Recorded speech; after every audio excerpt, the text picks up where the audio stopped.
I think you've got to go with Leicester. Whoa, Black Betty, bam, lamb. Whoa, Black Betty, bam, Sousa. He's got it! He's got it! It's a no-hitter for Jordan Zimmerman! Bam, lamb. I said, oh, Black Betty, bam, lamb. Whoa, Black Betty. Welcome everyone to the Calls to the Bullpen podcast. We are daily with the Calls to the Bullpen podcast, bringing you the most comprehensive coverage this side of the pond of the Major League Baseball postseason. Joining me, Oliver Connolly, as he will do every day, is Mr. Stephen Edwards, somewhere around in London. Stephen, how are you, sir? Yeah, I'm doing well. Yeah, I'm somewhere in London, trying to find a quiet place in London. Probably get some strange looks about this English person talking about an American game, but it's going to be a lot of fun. Tonight's game. And we have our first game of the postseason tonight. We have the AL Wildcard game. Oakland are traveling to Kansas City. It's the first time Kansas have been to the playoffs since 1985. It's 7 minutes past 8 Eastern time. I think it's going to be a fun matchup. Yeah, I think so as well. I mean, when I first got into baseball, it was in 1986, so I actually haven't seen the Kansas City Royals in a postseason. They haven't really been relevant since the late 80s when they spent some money to try and kind of compete with the Oakland Athletics, and it just didn't work out too well, and they've been in the doldrums ever since. So it's a chance for them to get back into where they should be. I mean, this is a fun franchise. They're kind of trying to do it from a small market point of view. So for them to have playoff baseball back again is great. And it's quite ironic in a way that they're going against another team that have tried to do things, well, not necessarily on the cheap, but not go out and spend the big money like other teams have done. So it should be a really fun matchup tonight. And we've got, I think, two really good pitchers. Both of them, I think, will be leaving their respective teams after this evening game. Someone's going to go on to another series, but someone's going to go home, and then they're going to be looking for a new team. Be it John Lester, be it James Shields. Which of these two guys do you prefer? I think you've got to go with Leicester. I mean, this is the reason why the Oakland Athletics made this deal, because they gave up Cespedes to try and get in more pitching, and this was what they had in mind. I suppose not necessarily the wild card, but from the point of view of having that American League Championship matchup and things along those kind of lines. And Lester's a big game pitcher. I mean, we all know what he's done in the past with Boston. He's going to be ready to go. Lester's the kind of guy that has been there, seen it, done it all. So, I mean, he's had the experience last year with Boston. We know he's going back to Boston after this playoff run, but I think the Oakland Athletics are really glad they've got him as part of the rotation. I mean, I've mentioned this a bit. I think it was off air last night when we were chatting that rotation that Oakland have could very well be the best rotation right now in the American League, and that's going to give them a really big chance to try and win this. It's a one-game matchup, though, but I mean, Shields is no slouch. Shields can pitch a good game himself, but if you're going to go one against the other, I think you've got to go with Leicester. He's a guy that's got that experience, and he's a guy that's going to come out there, and I think he could pitch a really good game tonight. Yeah, they're both the two big game pitchers. I think that if I was taking one for the season, I would take John Lester over Shields. But you look at him in this matchup tonight, I still prefer Leicester simply because the Royals have zero power in their lineup. This is something that's going to decide this game tonight. When you get to the playoffs, we speak about this all the time, you need big clutch hitters to step up, and usually those guys have to have powers. You cannot string together a ton of hits in the playoffs. These guys are too good. You're not getting to the fourth guy in the rotation very often. You're seeing the 1, 2, and 3 guy, and they're all usually dynamite. So you need power. The Royals have none, and the guys that do have power, like Alex Gordon, Mustauskas, are all lefties facing John Lester, who's just dominant and shut down against lefties in the postseason throughout his career. I like this Royals team, and people are picking the Royals right now because of the slide that the A's have been on. I just think when you boil it down to the basics of a lefty versus lefty matchup and how good Leicester is in that matchup, given their power guys, I don't know how the Royals can win this. Yeah, I think the Royals have got to come out there and try and scratch and manufacture runs. They've got to play like a National League game almost in an American League park. They've got to get ahead. If they don't, and Oakland somehow put runs on the board early, and Leicester, that's just going to be lights out from the word go. I think Kansas City have just got to try and get those runs across any way they can, some sacrifices, try and steal some bases, because otherwise they're going to really get bogged down, and Leicester is not going to give up 3 hits an inning just to get that one run across.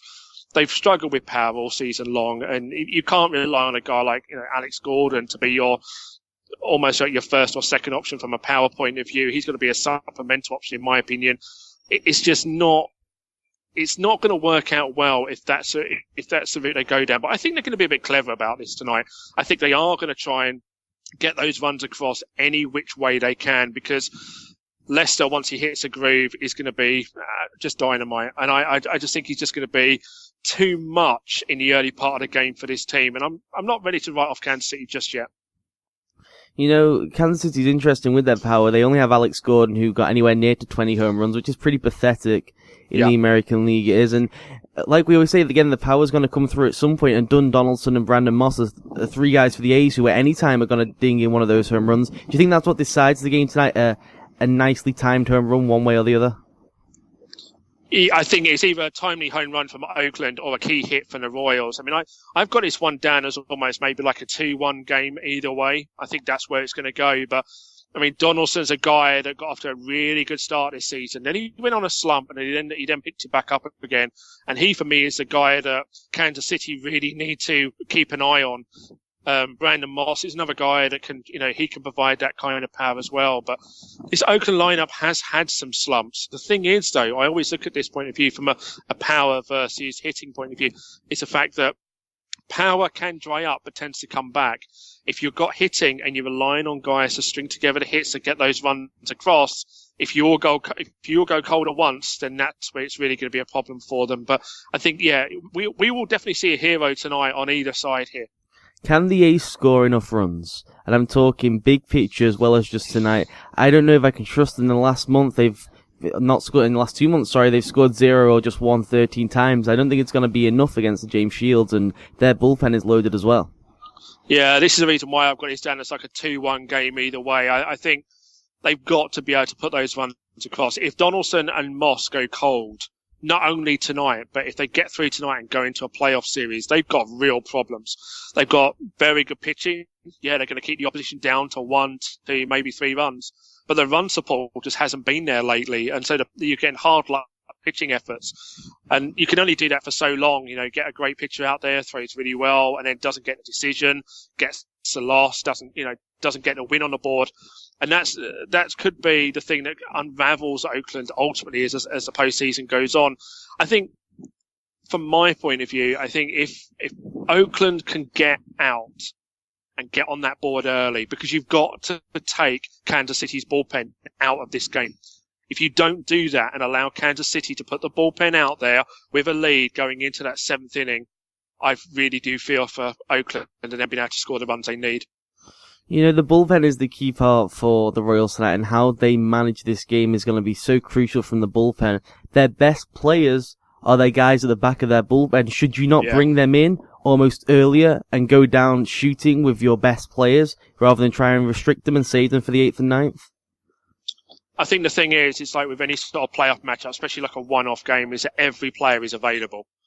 Whether it be a starting pitcher, relief pitcher, guys will be called upon to get outs in scenarios where they may not have been called upon them in the past. I mean, we've seen it before with, starting pitchers being trotted out there to get those key outs when they need to. I think both pitchers will be on a quick hook if things aren't going well.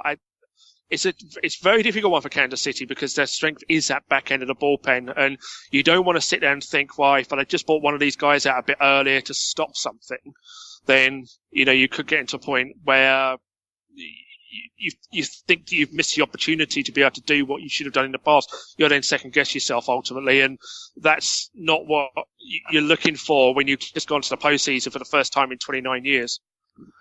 If you're the manager and you get to that 7th inning, do you just bring Davis in then and bring in Holland in the 8th or 9th, or do you just say, let's keep rolling and play as we normally would any game? Because I tend to think, go down fine with those best guys. I don't really care what the situation is. These two are my best pitchers, and I'm bringing them in.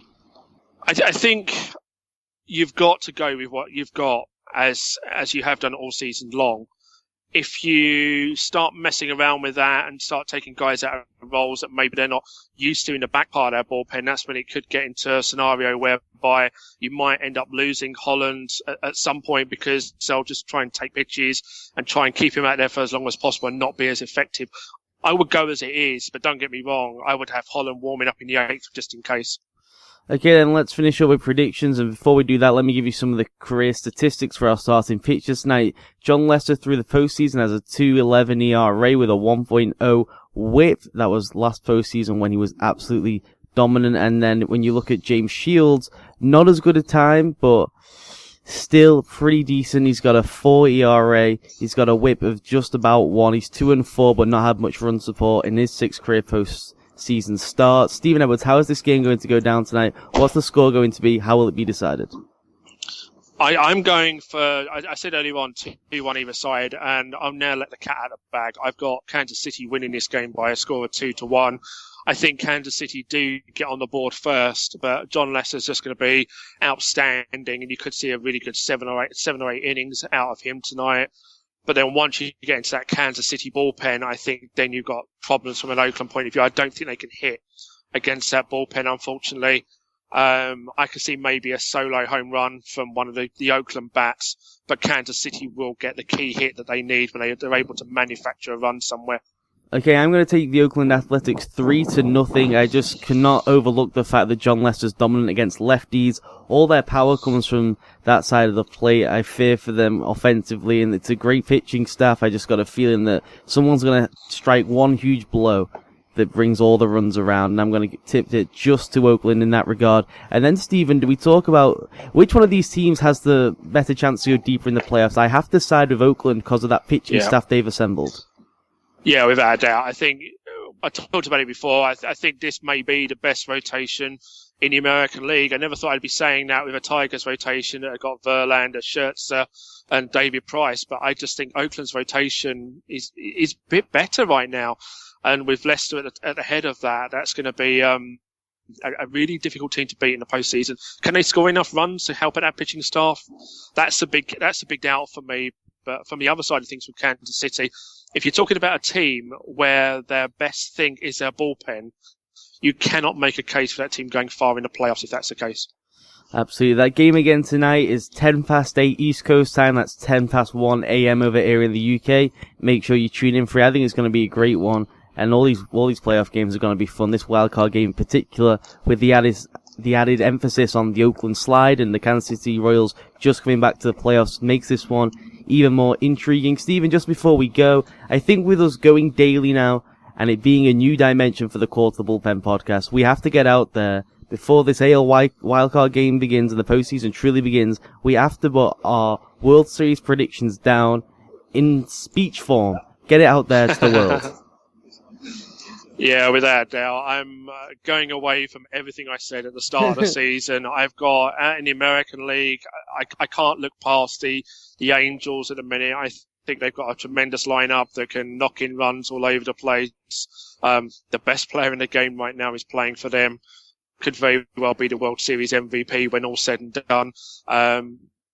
Their pitching does concern me a little bit, but I think their bullpen is much better now, and I think they're going to be a very, very difficult team to beat. And if anyone has got the bats to knock off a rotation like an Oakland, like a Detroit, they're definitely the team that can actually do it. In terms of the National League, I think the best all-round team there is Washington.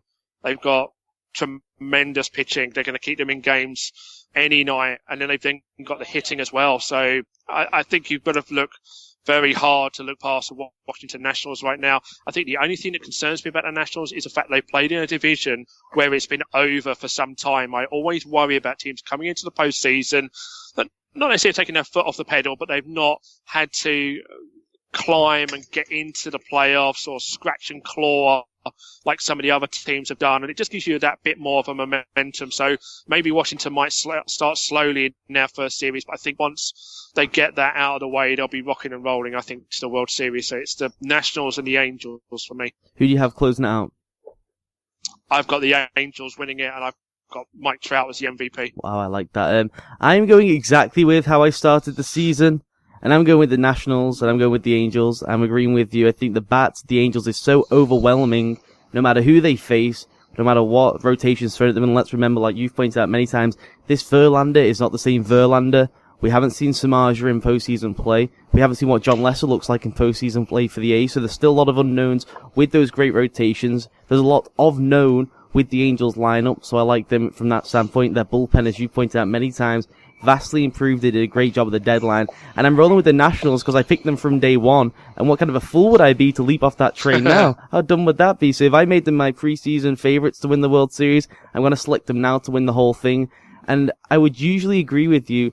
I think momentum is key when you get to the baseball postseason, but they just got the all-mother of momentum shifters with that no-hitter. Usually, it may have been an issue going into their first, divisional matchup, but I think that no-hitter has just sparked new life into them again for a team that was so good. To get some major shift in momentum at that late stage is crucial for them. It's been great for them.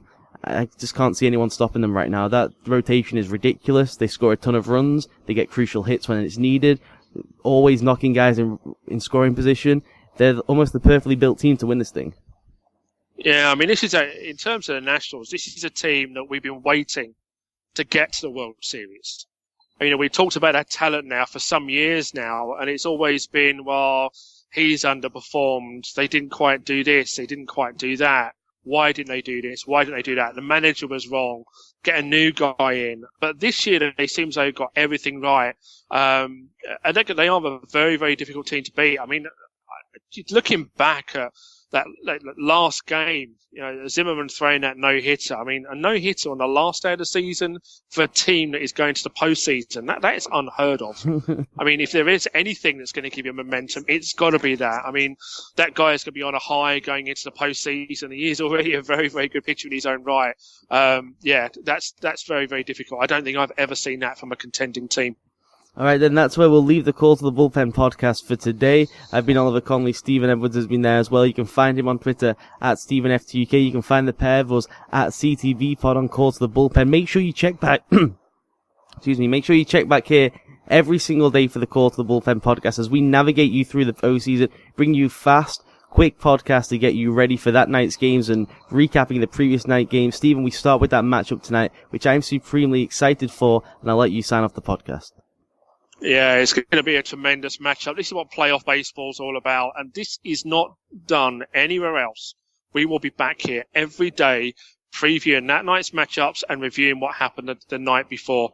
It's going to be a long ride, but it's going to be fun.